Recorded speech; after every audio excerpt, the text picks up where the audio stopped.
Mark సువార్త 9వ అధ్యాయము 29వ వచనం. అందుకాయన ప్రార్థన వలననే గాని మరి దేని వలననైనను ఈ విధమైనది వదిలిపోవుట అసాధ్యమని వారితో చెప్పెను.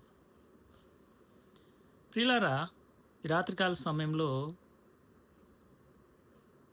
యేసుక్రీస్తు ప్రభువారు ప్రార్థన యొక్క ప్రాధాన్యత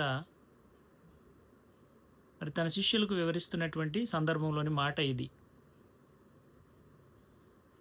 ప్రార్థన యొక్క ప్రాధాన్యత. ప్రార్థన చేస్తే ఎలాంటి గొప్ప కార్యాలు మనం చేయగలుగుతాం అనే విషయాన్ని గురించి యేసు ప్రభువారు స్వయంగా మాట్లాడుతూ ఉన్నారు. కాబట్టి ఎందుకు ఇక్కడ ఈ ప్రార్థన అనేటువంటి అంశము రావాల్సి వచ్చింది అంటే, మరి ఇదే 9వ అధ్యాయం మనం చూసినట్లయితే ప్రారంభ వచనాల్లో యేసుక్రీస్తు ప్రభువారు పేతురును, యాకోబును, యోహానును ఎంట పెట్టుకుని ఎత్తైన ఒక కొండ మీదకి వెళ్ళారు. రూపాంతర కొండ అంటాం మనము. ఆ రూపాంతర కొండ మీదకి యేసుక్రీస్తు ప్రభువారు వెళ్ళినట్లుగా మనం చూస్తున్నాం. కొండ పైన యేసుక్రీస్తు ప్రభువారు, 3 శిష్యులు అక్కడ ఉండగా, మరి మిగిలిన శిష్యులు ఎక్కడున్నారు? మిగిలిన శిష్యులు కొండ కింద భాగంలో ఉన్నారు. యేసుప్రభువారికి ఎంతమంది శిష్యులు? 12 మంది శిష్యులు కదా. 3 పైన ఉన్నారు, మిగిలిన 9 మంది కొండ కింది భాగంలో ఉన్నారు.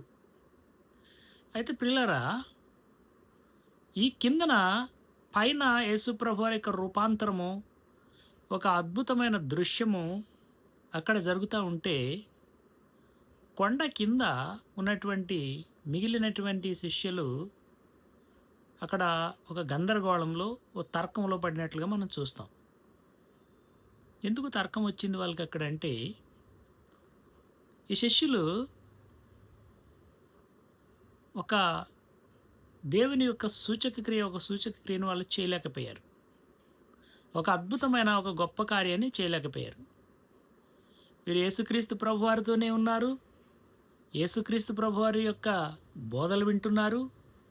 యేసుక్రీస్తు ప్రభువారితో కలిసి తిరుగుతూ ఉన్నారు. యేసుక్రీస్తు ప్రభువారితోనే సహవాసంలో ఉన్నారు. కానీ యేసుక్రీస్తు ప్రభువారి నుంచి పొందాల్సినటువంటి శక్తిని వారు పొందలేకపోయారు. యేసుక్రీస్తు ప్రభువారి యొక్క ప్రార్థనా శక్తిని వారు పొందలేకపోయారు. వాళ్ళు ప్రార్థన జీవితంలో, వారి జీవితంలో ప్రార్థన కొదువుగా ఉన్నట్టుగానే మనకు కనబడుతూ ఉంది. చూడండి, ఒకసారి మనం చూసినట్లయితే 14వ వచనం మనం చూసినట్లయితే, మార్కు సువార్త 9వ అధ్యాయం 14వ వచనం చూసినట్లయితే, వారు శిష్యుల యొద్దకు వచ్చి వారి చుట్టూ బహుజనులు కూడియుండుటయు శాస్త్రులు వారితో తర్కించుటయు చూచిరి.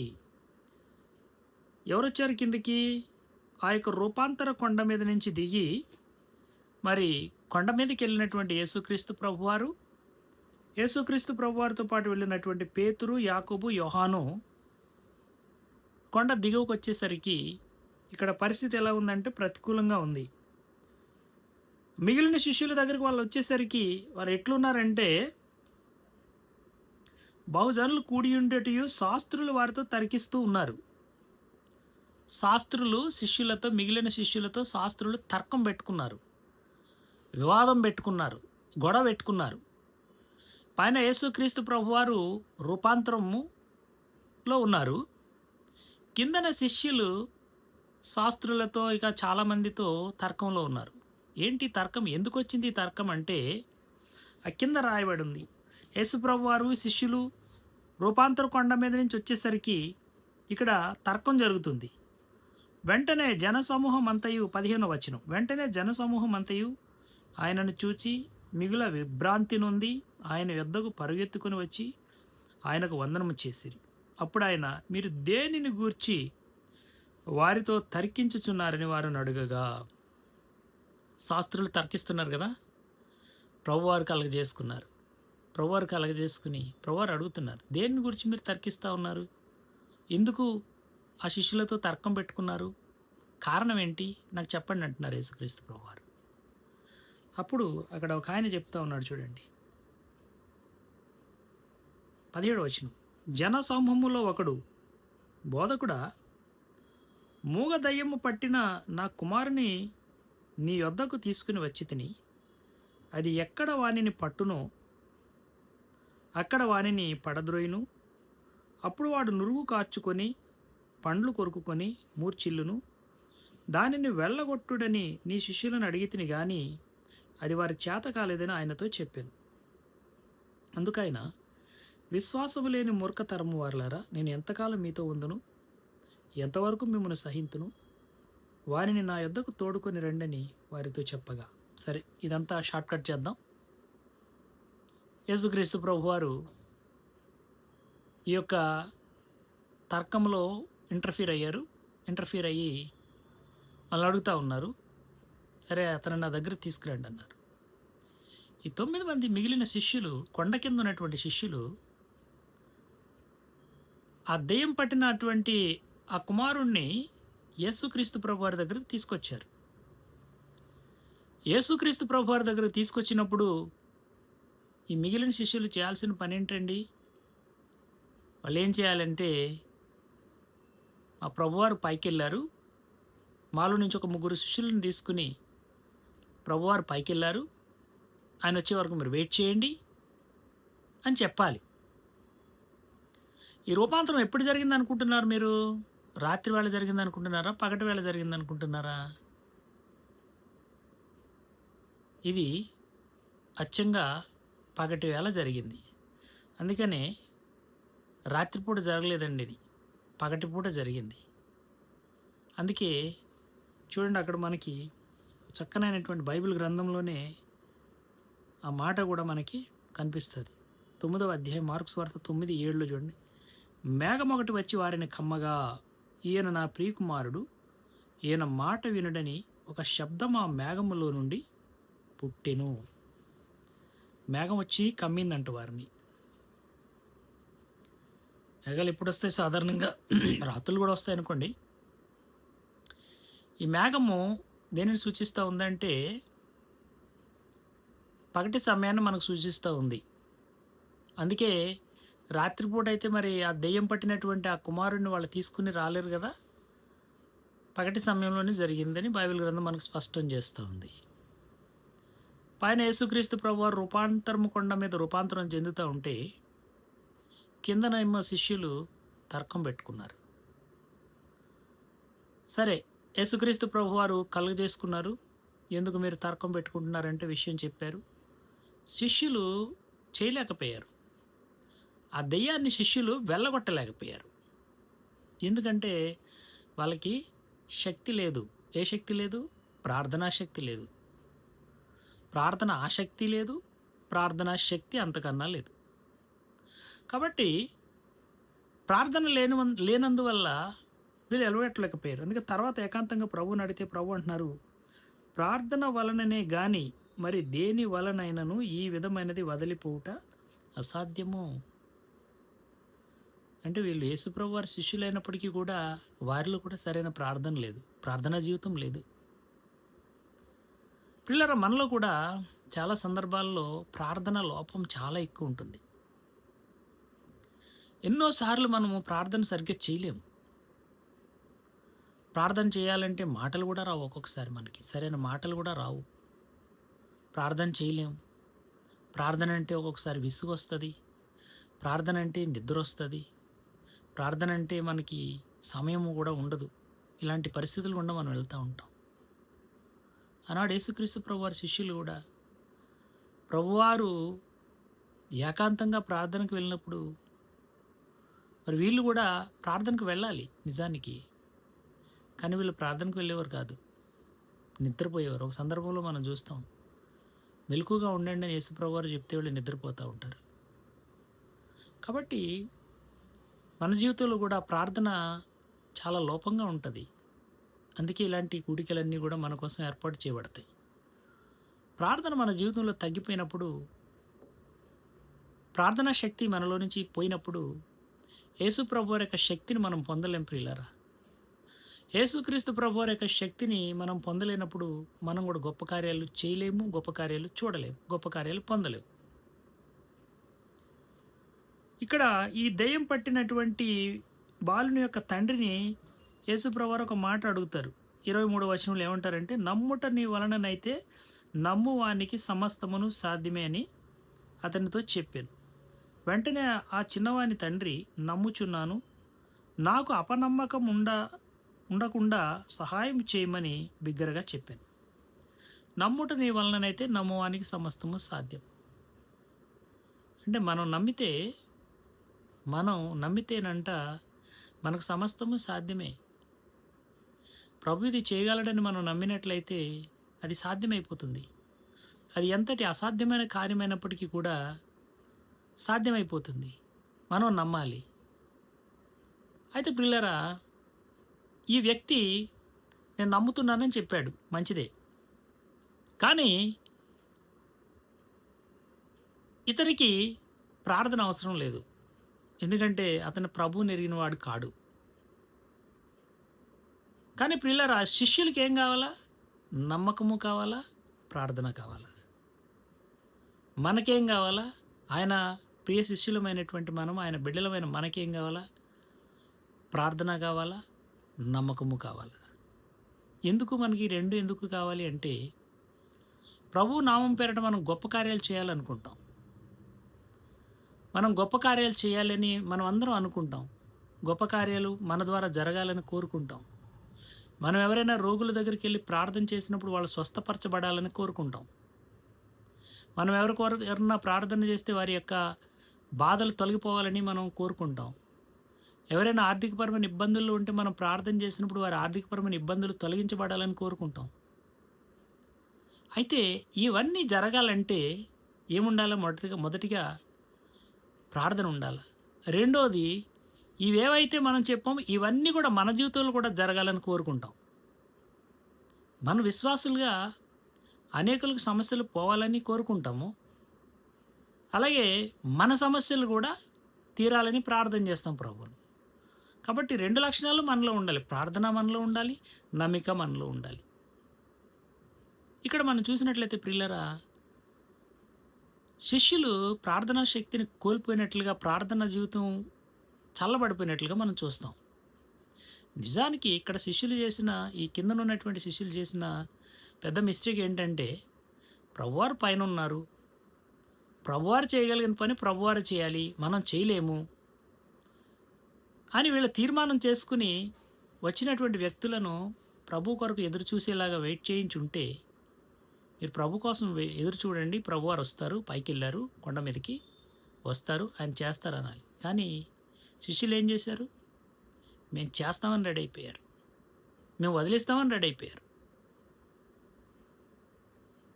పిల్లలు అందుకనే చాలా సందర్భాల్లో వాళ్ళ యొక్క ప్రార్థనా శక్తి ఎంత అనేది అంచనా వేసుకోలేకపోయారు శిష్యులు.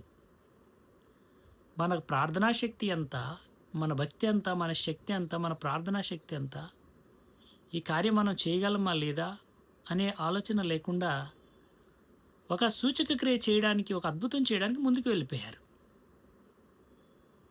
ఏమైపోయారు? పరాజయం పాలైపోయారు. ఎందుకు? ప్రార్థన లేని కారణంగా. ప్రియులారా, మన జీవితంలో కూడా అంతే. ఎప్పుడైతే ప్రార్థన లేదో మనము పరాజయం పాలైపోతాం. రెండోది ఏంటంటే, ప్రభు చేయాల్సిన పనుల్లోనికి మనం దిగుతూ ఉంటాం. కొన్ని కార్యాలు ఉంటాయి, అవి ప్రభు మాత్రమే చేయాలి. మనం ఏం చేస్తామంటే మన స్వశక్తిని నమ్ముకుని, మన యొక్క తెలివిని నమ్ముకుని, మన జ్ఞానాన్ని నమ్ముకుని మనం ఒక్కొక్కసారి ఏమనుకుంటే స్వనీతి పరులం అయిపోతాం. మేము చాలా ప్రార్థనా పరులం కదా, మేము చేసేస్తాం అనుకుంటాం. లేక మాకు శక్తి చేత చేయగలం, మా భక్తి చేత చేయగలం, లేక మాకున్న ఈ లోక సంబంధమైనటువంటి పరిస్థితులను బట్టి మేము చేయగలమని మనం బుర్రతులుగిపోతూ ఉంటాం. అలాంటి సందర్భాల్లో ప్రభువారి యొక్క శక్తికి బదులుగా మన స్వశక్తిని ఉపయోగించడానికి ప్రయత్నం చేసి ఫెయిల్ అవుతాం. మనం పరాజయం పాల్గొనడానికి కారణం ఏంటంటే, క్రీస్తు ప్రభువారిని ఆశ్రయించకుండా ప్రభువు చేయగలిగినటువంటి వ్యక్తి చేతికి మనము సమస్యను అప్పగించాలి. క్రీస్తు ప్రభువారు చేయగలిగిన దేవుడు కాబట్టి ఆయన చేతికి మనం సమస్య అప్పగించాలి, కానీ మన చేతిలోకి సమస్యను మనం తీసుకోకూడదు. అలా తీసుకున్నప్పుడే మన జీవితాల్లో కానీ, అనేకుల జీవితాల్లో కానీ సమస్యలు పరాజయాలు ఎదురవుతూ ఉంటాయి. కనుక ప్రియులారా, విశ్వాసులుగా మనం చేయాల్సిందేంటి? ప్రభువారి కొరకు ఎదురు చూడాలి. ప్రభువారి కోసం ఎదురు చూడాలి. ప్రభు చేతికి అప్పగించాలి. ప్రభువారిని వేడుకోవాలి. ప్రభువారిని అడగాలి. ప్రభువా, ఇది మా మా సమస్య ఇది. మాకు సహాయం చేయమని ప్రభువారిని అడగాలి. ప్రభువారిని అడగకుండా మన సొంత శక్తి చేత చేయాలనుకుంటే ఈ శిష్యులు ఎలాగైతే పరాజయం పాలయ్యి, తర్కాలు పాలై, అవమానం పాలయ్యారో అలాంటి పరిస్థితులు మన జీవితంలో కూడా ఎదురైతాయి. కనుక మనం చేయాల్సిన పనేంటంటే ప్రభువారి చేతికి సమస్తమును అప్పగించాలి. ప్రభువారి పని ప్రభువారే చేయాలి. మనం చేయాల్సింది ప్రార్థన. ఇక్కడ ఇంకా మనం చూసినట్లయితే ప్రభువారి శిష్యుల్లోనేమో ప్రార్థన లేదు. ప్రభువారి యొక్క శిష్యుడు కాని వ్యక్తిలో మనము గొప్ప ప్రార్థన జీవితాన్ని చూస్తాం. చూడండి ఒకసారి అదే అధ్యాయంలో మనం చూసినట్లయితే 38వ వచనంలో, అంతటా యోహాను బోధకుడా, ఒకడు నీ పేరట దయ్యములను వెళ్ళగొట్టుట చూచితిమి, వాడు మనలను వెంబడించువాడు కాడు గనుక వానిని ఆటంకపరిచితమని చెప్పాను. ఇక్కడ ఏం చేస్తున్నాడంటే ఒక ఆయన యేసుక్రీస్తు ప్రభు వారి పేరట దయ్యాలను వెళ్ళగొడుతున్నాడు. యేసుక్రీస్తు ప్రభు వారి యొక్క పేరట దయ్యాన్ని వెళ్ళగొడుతున్నాడు. అంటే ఇతను యేసుక్రీస్తు ప్రభు వారి యొక్క శిష్యుడు కాదు, కానీ యేసుక్రీస్తు ప్రభు వారి యొక్క ప్రార్థనా జీవితాన్ని అలవర్చుకున్నవాడు, యేసుక్రీస్తు ప్రభు వారి నుంచి ప్రార్థనా శక్తిని పొందుకున్నవాడు. ఆ శక్తిని పొందుకుని ఒకవేళ యేసుక్రీస్తు ప్రభు వారి యొక్క శిష్యులలో అతను లేకపోయినా, యేసుక్రీస్తు ప్రభు వారిని అనుసరించకపోయినా, ప్రభువారిలో నుండి శక్తిని పొందుకున్నాడు. ప్రార్థనా శక్తిని పొందుకుని ప్రభు నామం పేరట దయ్యాలను వెళ్ళగొడతా ఉన్నాడు. యోహాన్ అంటాడు, ప్రభువా, ఎదురెవరు? ఇంకా కిందకి ఏమంటున్నాడంటే, ఇంకా మనం కిందకి చూసినట్లయితే ఆటంకపరచేద్దామని పరిచితిమని చెప్పాను. అందుకు యేసు వానిని ఆటంకపరచుకుడి, నా పేరట అద్భుతం చేసి నన్ను చులకనగా నిందింపగలవాడెవడునూ లేడు. మనకు విరోధి కానివాడు మన పక్షముగా నున్నవాడే. మీరు క్రీస్తు వారిని నా పేరట మీకు గిన్నెడు నీళ్లు త్రాగనిచ్చేవాడు తనకు రావాల్సిన ఫలం పోగొట్టుకున్నాడని మీతో నిశ్చయముగా చెప్పుచున్నాను. మనకు విరోధి కానివాడు మన పక్షంగా ఉన్నవాడే. వాడు మనల్ని వెంబడించేవాడు కాడని చెప్తున్నారు. మనల్ని వెంబడించేవాడు కాదు ప్రభువా అతను, కానీ దెయ్యాలను వెళ్ళగొడుతున్నాడు. ఏంటి, వీళ్ళు వెళ్ళగొట్టలేకపోయారు, వెళ్ళగొట్టేవాడిని చూసి వీళ్ళు ఏమంటున్నారంటే ఆటంకపరుస్తున్నారంట. చేయొద్దు, నువ్వు మా ప్రభువారి పేరట నువ్వు ఎందుకు చేస్తావని. ఎందుకంటే ప్రభువారి నుంచి అతను గొప్ప శక్తిని సంపాదించుకున్నాడు. ప్రభువారిని వెంబడించేవాడు కాకపోయినా, ప్రభువారిని ప్రేమించినవాడు, ప్రభువారి యొక్క ప్రార్థనా శక్తిని పొందుకున్నవాడు, ప్రభు యందు విశ్వాసం ఉంచినవాడు, ప్రభు పేరట గొప్ప కార్యాలు చేస్తున్నాడు, ప్రభు పేరట దయ్యాలను వెళ్ళగొడుతున్నాడు. అలాంటి వ్యక్తిని చూసినప్పుడు శిష్యులైనా మనమైనా ఏం చేయాలి ప్రియులారా? అయ్యో ప్రభువా, అట్టి శక్తి మాకు కూడా దయచేయమని అడగాలి. ప్రభు అట్టి శక్తి మాకు దయచే, అట్టి ప్రార్థనా శక్తి మాకు దయచేయమని అడగాల్సింది పోయి ఈ శిష్యులు ఏం చేస్తున్నారు? ఆటంకపరుస్తున్నారంట. ఇవాళ లోకంలో కూడా పరిస్థితులు అలాగే ఉన్నాయి పిల్లరా.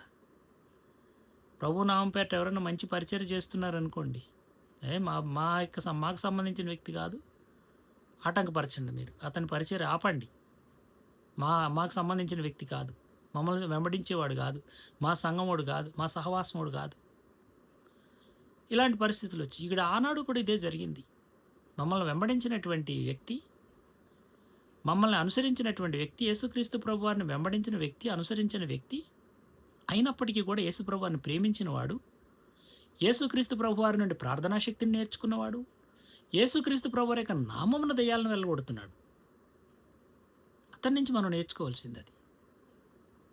కాబట్టి ప్రియులారా, శిష్యులకి వాళ్ళు చేయలేకపోయారు, వేరే వాళ్ళు చేస్తూ ఉంటే చేయనివ్వడానికి ఇష్టపడట్లేదు వాళ్ళు.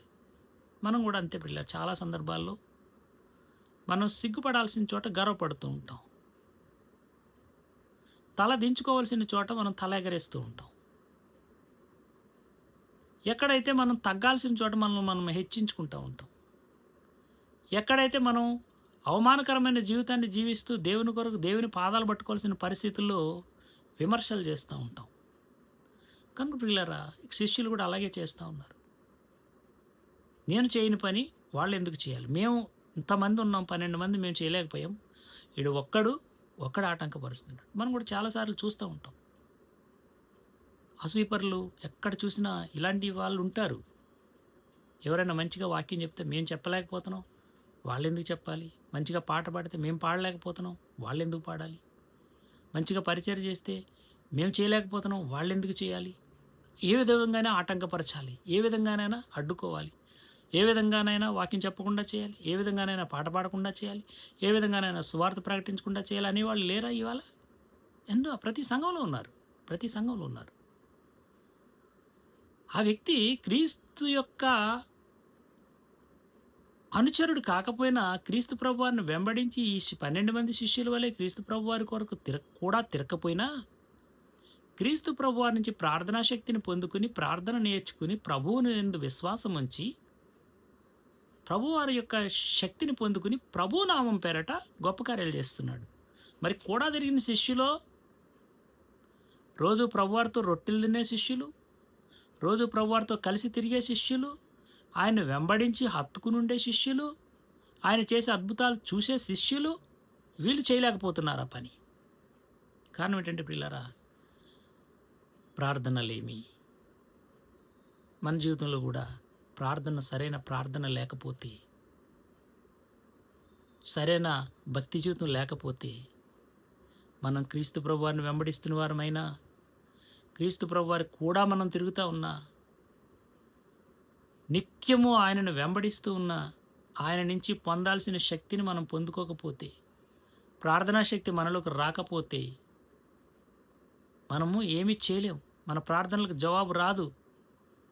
ఈ 12 మంది కూడా ఉన్నటువంటి ఈ 12 మంది దెయ్యాన్ని వెళ్ళగొట్టలేకపోయారు. ఒక్కడు కనీసం ప్రభువారిని వెంబడించినటువంటి వాడు. కానీ ప్రభు యందు విశ్వాసం ఉంచి ప్రార్థనా శక్తిని నేర్చుకుని, ప్రార్థన పొందుకుని, ప్రభువారి నుంచి శక్తి పొంది, ప్రభువు నామమున దెయ్యాన్ని వెళ్ళగొడతా ఉన్నాడు.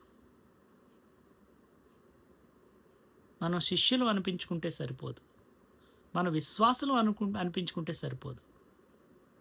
ఈ వ్యక్తి బయట ఉన్నప్పటికీ ఏ విధంగా అయితే బయట ఉన్నవాడేమో గొప్ప కార్యాలు చేస్తున్నాడు, ప్రభువారితో ఉన్నటువంటి వారేమో చేయలేకపోతున్నారు, ఓడిపోతున్నారు, అవమానానికి గురవుతున్నారు.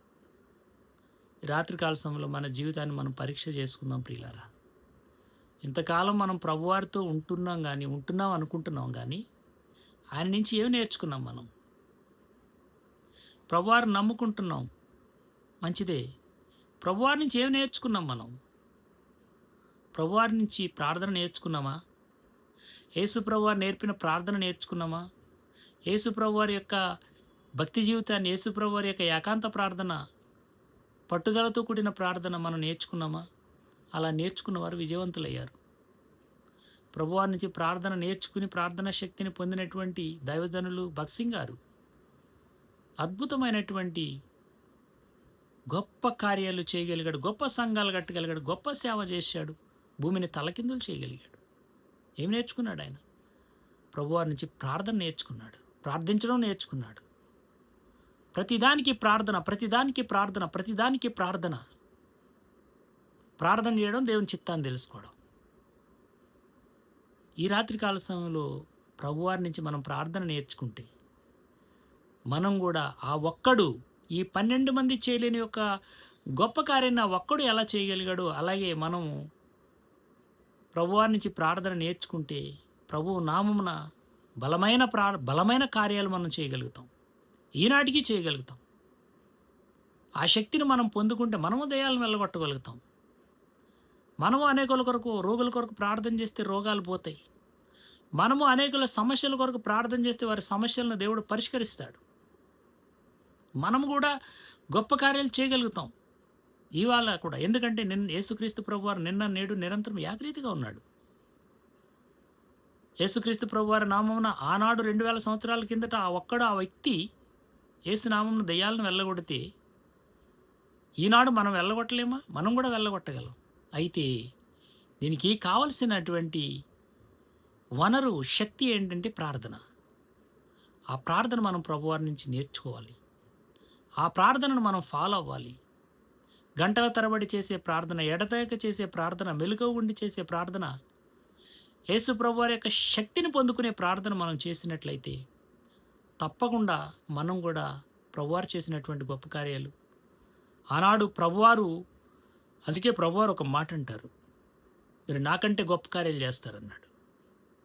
కాబట్టి మనం ఆయన కంటే గొప్ప కార్యాలు చేయక్కర్లేదు కానీ యేసుక్రీస్తు ప్రభువారి నుంచి శక్తిని పొందుకుని మరి కొంతమందినైనా ప్రభువులోకి నడిపించి, రక్షణలోకి నడిపించి, కొందరికైనా రోగులకు ప్రార్థన చేసి వారికి స్వస్థత కలగజేసి, కొందరికైనా సమస్యల్లో నుంచి విడిపించగలిగి, కొందరినైనా ప్రభువులోకి నడిపించగలిగితే అది దేవునికి మహిమ, మనకు కూడా ఆశీర్వాదం.